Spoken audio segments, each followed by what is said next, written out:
Ancaman bencana yang ada di Desa Nakfunu ada dua, yaitu ancaman tanah longsor dan kekeringan.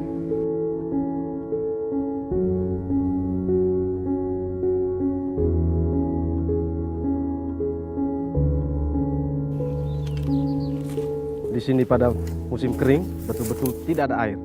Tetapi kalau pada musim hujan, air itu begitu banyak. Sampai banjir dan meluap masuk di perumahan kami.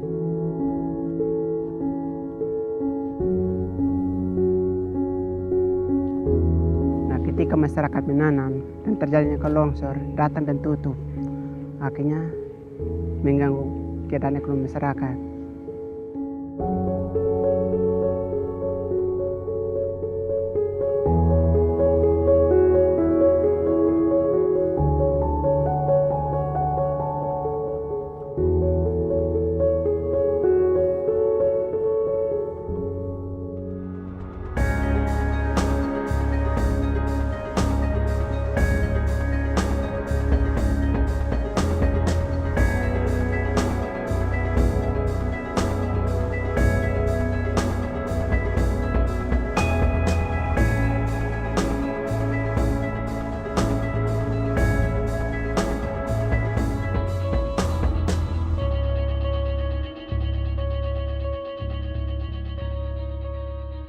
Mulai dari bulan Agustus hingga ke Oktober itu masyarakat Desa Nakfunu mengalami musim kekeringan yang luar biasa, sehingga masyarakat itu hanya punya satu sumber mata air. Jadi masyarakat perlu mengambil air minum itu berjalan sepanjang 3-4 km untuk mencari air minum.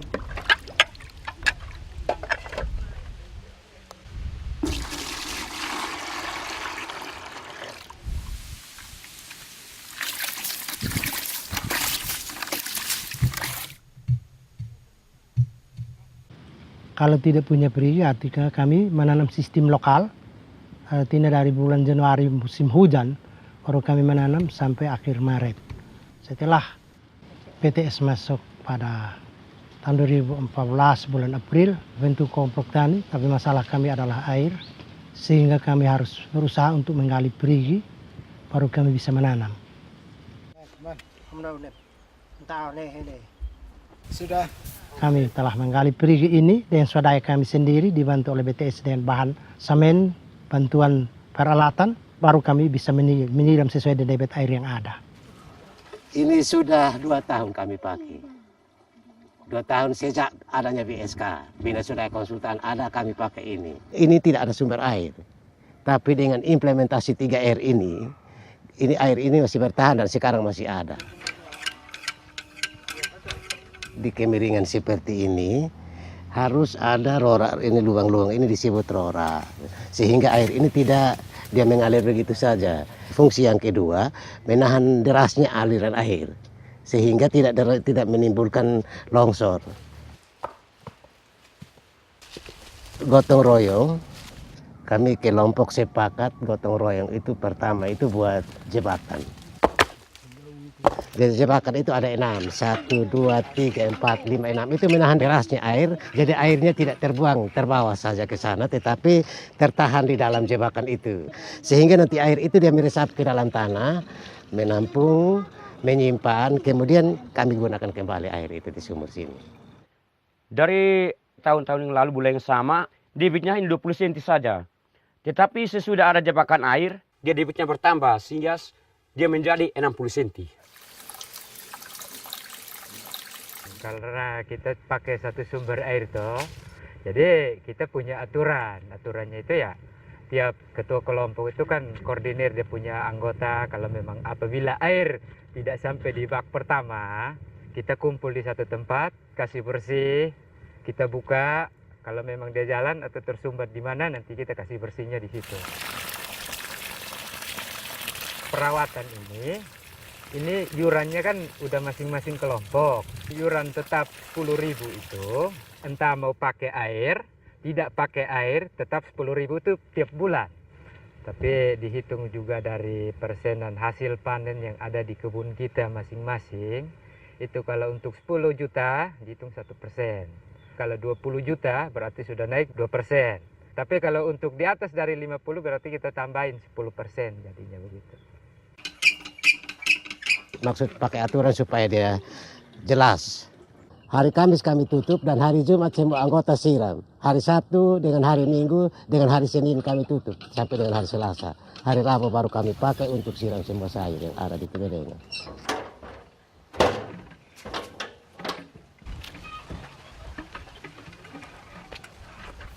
Baik, selamat malam Bapak Ibu. Kita akan memulai kembali dengan pertemuan kita, yaitu pertemuan kegiatan UBSP. Kegiatan kelompok di sini juga tidak hanya untuk menanam, tetapi juga ada UBSP kelompok. Dari simpan pinjam itu, kelompok memberikan 5% dari hasil jualan sayur ke UBSP. Kemudian akhir tahun keuntungannya bagi sisa hasil usahanya kepada semua anggota. Syarat untuk bisa meminjam di UBSP itu setiap anggota harus memiliki bedeng. Maksud persyaratan itu supaya mengikat anggota dan anggota itu tidak hanya biasa-biasa saja, tetapi anggota itu tetap tekun di dalam kegiatan kelompok. Saya tertarik untuk menanam sayur karena untuk mengisi waktu luang saya panen 2 kali. 1 kali panen dapat 100.000. Itu untuk tambahan uang sekolah, sisa beli buku, pulpoin. Kami panen dalam tempo 6 bulan. Tidak lagi buang-buang uang sayur ke pasar harus 10-20 ribu, tetapi sayur ada di pekarangan. Di dalam kebun kelompok itu hanya merupakan pembelajaran anggota. Anggota kembangkan itu di kebun individu. Di samping kerja di Demplot itu, di situ saya mendapat pengalaman banyak dari situ. Saya sekarang tanam ini ada 3.600 pohon yang mati hanya 8 pohon, Pak. Dan di sini, Pak, ya, waktu kerja pertama itu penggalian habis, persiapan pupuk itu saya tidak pakai pupuk kimia, Pak.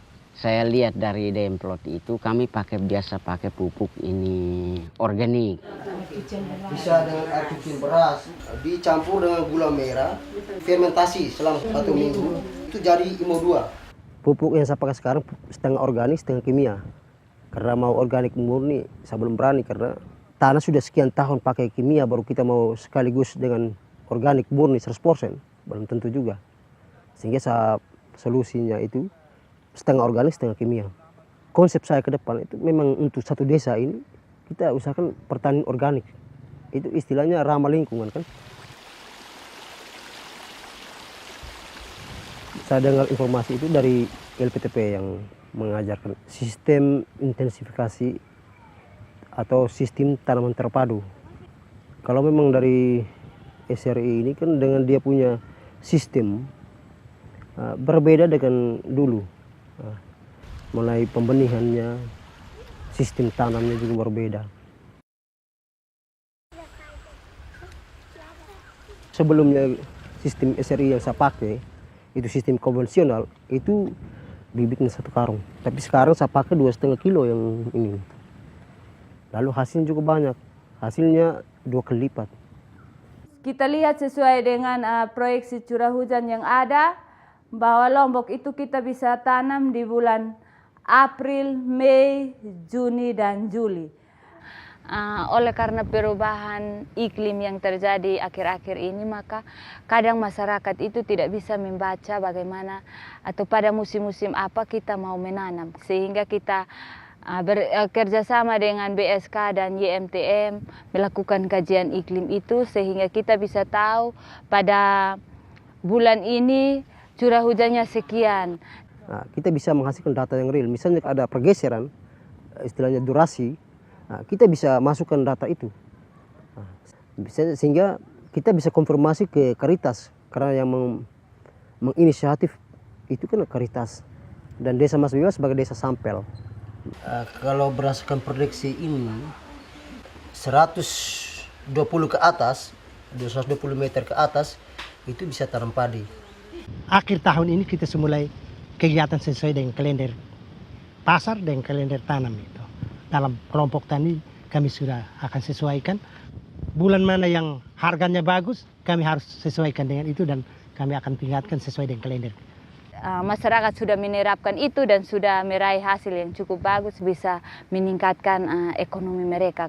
Dulu kalau tomat, kalau kami panen kalau 5 are, ya kalau panen itu seperti 25 ember. Tapi sekarang panen bisa 50 ember. Nah kalau buncis juga sama. Ya kalau dulu hanya tidak sampai 50 ke 100 kilo pun tidak. Tapi sekarang bisa sampai 300 kilo. Kalau dulu kami jual di pasar tradisional atau kadang pembeli datang ambil di tempat. Tapi sekarang kami sudah bisa antar langsung ke restoran atau hipermarket. Dan nilai jualnya lebih tinggi dibanding dengan di pasar. Tujuan pelatihan pengemasan hasil produksi ini untuk membedakan harga. Dan kalau kita melakukan pengemasan dengan penjualan seperti ini, keuntungan bisa berlipat.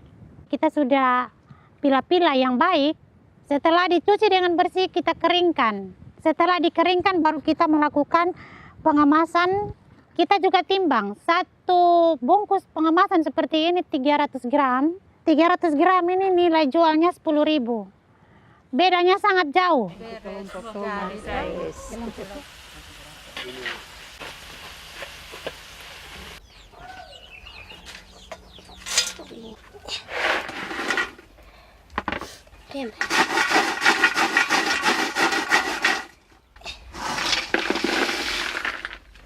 Dulu itu Pak, dia punya makanan kita tidak bisa makan. Itu makanannya babi. Tapi sekarang kami sudah ikut di pelatihan. Kami bisa ini diolah jadi keripik kilat ini. Nah kita sudah beli ini, dia punya harga mahal.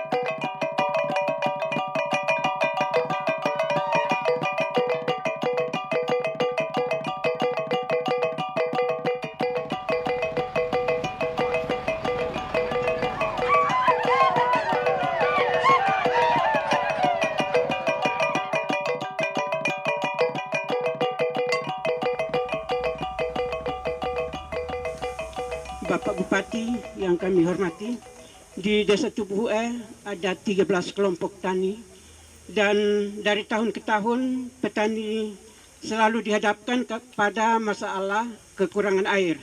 Sejak bulan April tahun 2014, Yayasan Bina Tani Sejahtera bekerjasama dengan 6 Poktan dan memberikan bantuan berupa perpipaan air irigasi sayuran, pelatihan budidaya sayuran, mulai dari pengetahuan memilih benih, membuat kalender tanam, cara persemaian, cara membuat bedeng, jarak tanam, perawatan, pemupukan, pemberantasan hama dan penyakit, pasca panen, sampai dengan pemasaran. Peristiwa hari ini boleh terjadi dan menjadi jawaban dan saksi hidup untuk persoalan-persoalan kekeringan yang kita alami di daerah ini. Dan yang menarik bahwa ya masyarakat bisa menghasilkan sesuatu, menghasilkan berbagai jenis sayuran dan varietas pada kondisi keterbatasan air. Ada 4 hal saja yang saya lihat benar-benar Bapak Ibu laksanakan dan menjadi ketangguhan petani. Pertama, masalah teknis. Varietas tidak diragukan lagi. Ada pemupukan, pemeliharaan, pengendalian hama, sehingga secara teknis hasilnya seperti ada sekarang. Dan ujung-ujungnya produksinya bagus. Tapi aspek sosial terjadi perubahan besar dalam bapak-bapak. Dalam hal penggunaan waktu. Orang yang atur waktu tepat bisa menghasilkan begini. Nah, pasca panennya juga, dan ini aspek-aspek ekonomi yang Bapak Ibu sudah laksanakan di sini. Dengan agribisnis usaha yang begini maju, keuntungan bagus, teknis jalan, ekonomis bagus, sosialnya juga mendukung, maka aspek pendukung adalah ini kelompok tani harus berkembang.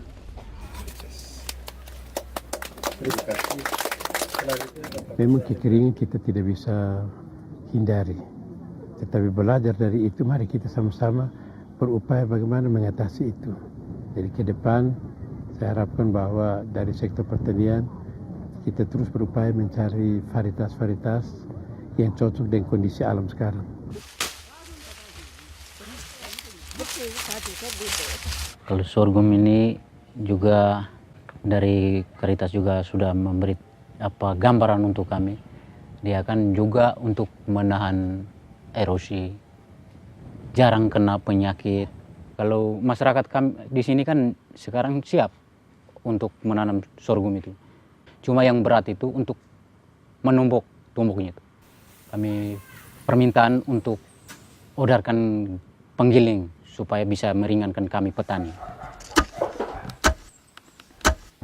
Upaya seperti ini adalah upaya cara yang perlu kita adopsi di tempat lain untuk mengatasi kekeringan sekaligus mengantisipasi kekurangan pangan.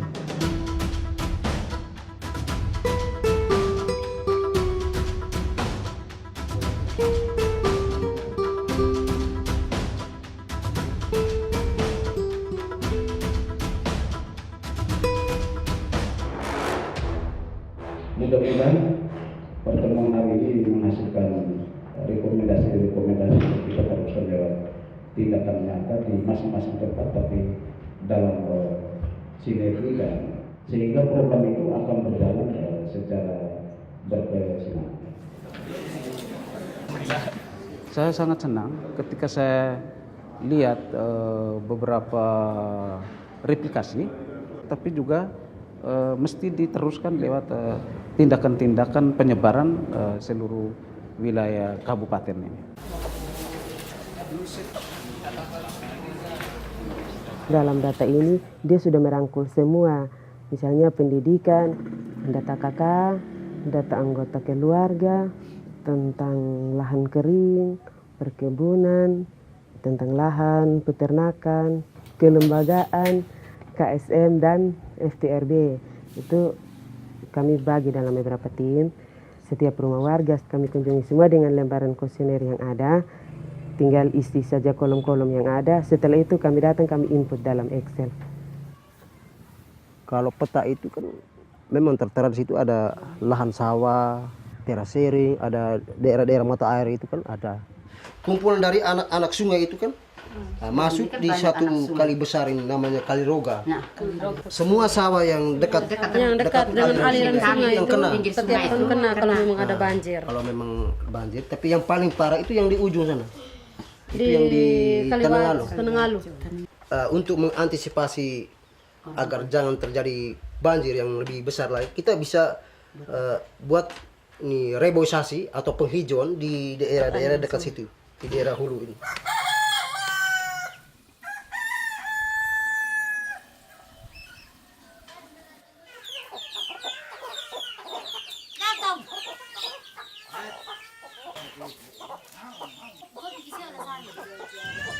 Kami di sini kekurangan air.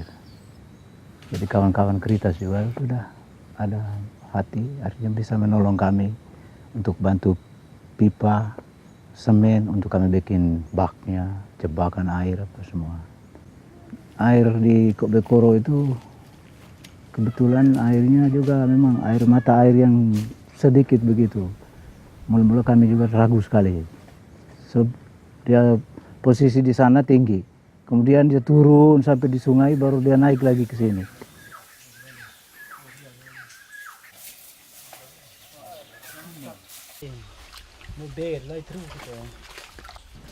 Sekarang kami harus berusaha menanam pohon-pohon yang penghijauan seperti pohon itu. Artinya tambah lagi banyak-banyak. Mungkin dia 5 tahun akan datang, mungkin air semakin tambah banyak lagi. Di situ juga kami tetap kami jaga terus, kami tidak tebang sudah itu tebang. Seluruh masyarakat, anak kecil semua gembira karena keadaan air sudah depan rumah. Di Bekoro hanya untuk ini kampung saja. Di sini 1 bak penampung, 3 tugu. Olone juga mereka ambil mata air di sebelah ini, Aibara. 1 bak penampung dengan 6 tugu. Orang hulu berkontribusi dalam hal menjaga lingkungan hutan, air dan lain sebagainya. Tetapi orang hilir mesti berpikir bagaimana kontribusi saya ke orang hulu, saling membantu dalam mulai dari mindset sampai dengan tindakan, itu mesti sejalan. Penghijauan atau reboisasi, forum bisa ambil bagian itu. Itu kan sebenarnya pekerjaan forum sebenarnya. Nah, untuk mengantisipasi dampak-dampak yang lebih hebat lagi kan. Kalau misalnya di situ tidak ada inisiatif untuk reboisasi atau penghijauan, sama saja bohong. Kalau misalnya reboisasi cuma di sini, karena debit airnya kan dari atas. Dengan kalau memang musim hujan, kalau sudah lebih dari 1-2 jam begitu, kami harus kontak lagi mereka di bawah, agar mereka binatang peliharaan ternakan mereka yang sekarang di sungai dia cepat pindahkan. Sistem peringatan dini itu antara hulu, tengah dengan hilir, kita membuat sistem dengan menggunakan radio HT. Untuk di Desa Magepanda, itu kita buat bunyi lonceng gereja. Jadi kalau lonceng gereja panjang, itu berarti banjir sudah mau datang.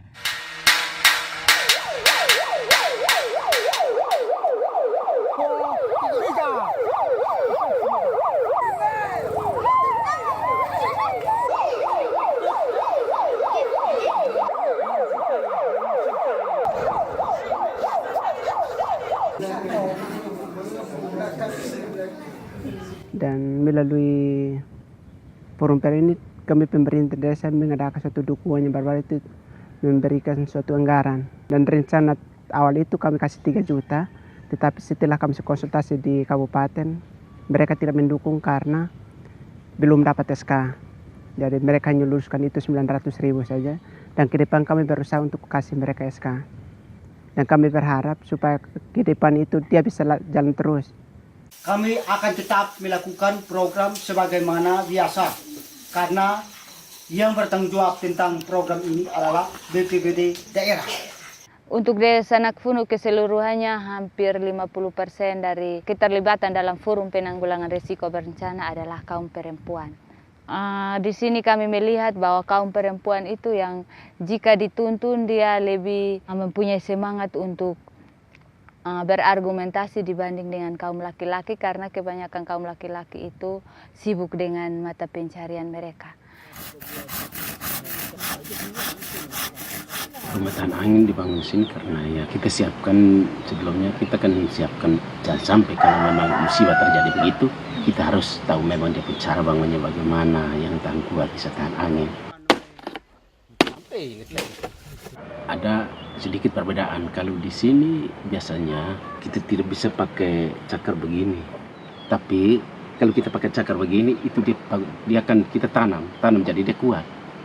Terus kalau dia cara ikatnya atau pasang regel ini harus dibor begitu supaya jangan gampang terlepas. Terus dia punya sambungan di ujung tiang itu kita harus bor, kasih masuk kawat, baru diikat dengan mirip di atas. Karena dindingnya harus dari luar.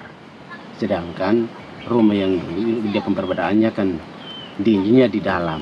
Tendangan angin pas tertahan di regel.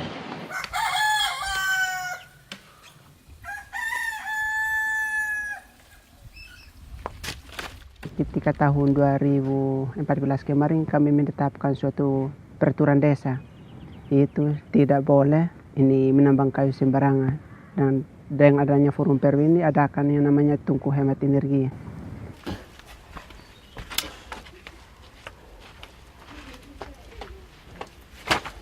Kalau sebelum kami pakai tungku hemat energi, kami pakai tungku biasa Pak, 1 hari itu dia bisa 3 ikat kayu bakar. Tapi sesudah kami dapat pelatihan tentang tungku hemat energi ini, maka 1 hari itu bisa 1 ikat kayu bakar.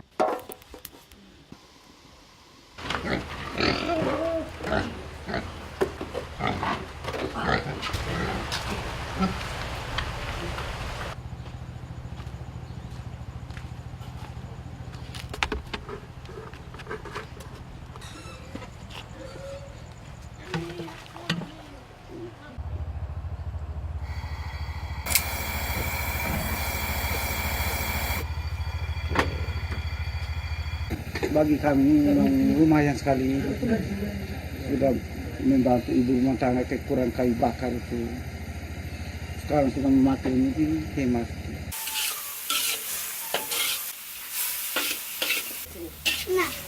Forum PRW ini tidak saja hanya bergerak dalam bidang penanggulangan risiko bencana, tetapi juga kita bergerak dalam bidang konservasi lahan.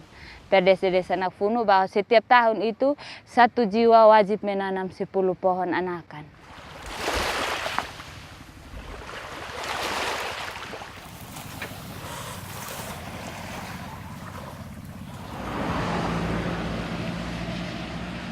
Bagaimana kami mengantisipasi abrasi ini, yaitu kami difasilitasi oleh Karitas Keuskupan Maumere belajar di wetlands di Talibura cara membuat hybrid, yaitu penangkap sedimen lumpur. Dengan hybrid ini gelombang pasang, dia tidak lagi menerjang sampai di pemukiman ataukah di perkebunan warga, karena dia sudah membentuk daratan-daratan baru. Dalam proses pengerjaan ini banyak juga ada sindiran-sindiran kepada kelompok ini bahwa kami kerja ini seperti kerja orang gila. Tidak ada apa-apa buat pagar di laut. Tetapi kami tetap berusaha, tetap kerja. Setelah sedimen lumpurnya sudah cukup, lalu kami mulai menanam bakau. Mangrove dan hybrid ini pertama sebagai tempat pembelajaran.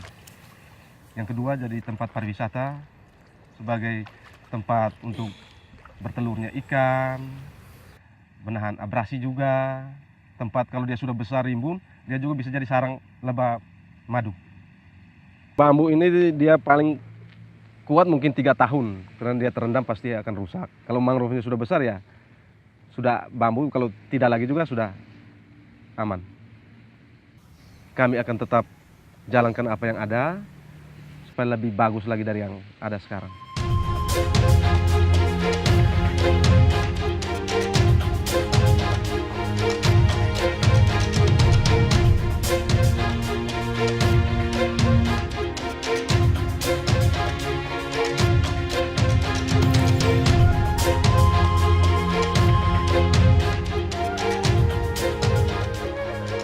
Pemerintah tidak bisa berjalan mulus tanpa didukung oleh komponen masyarakat lain.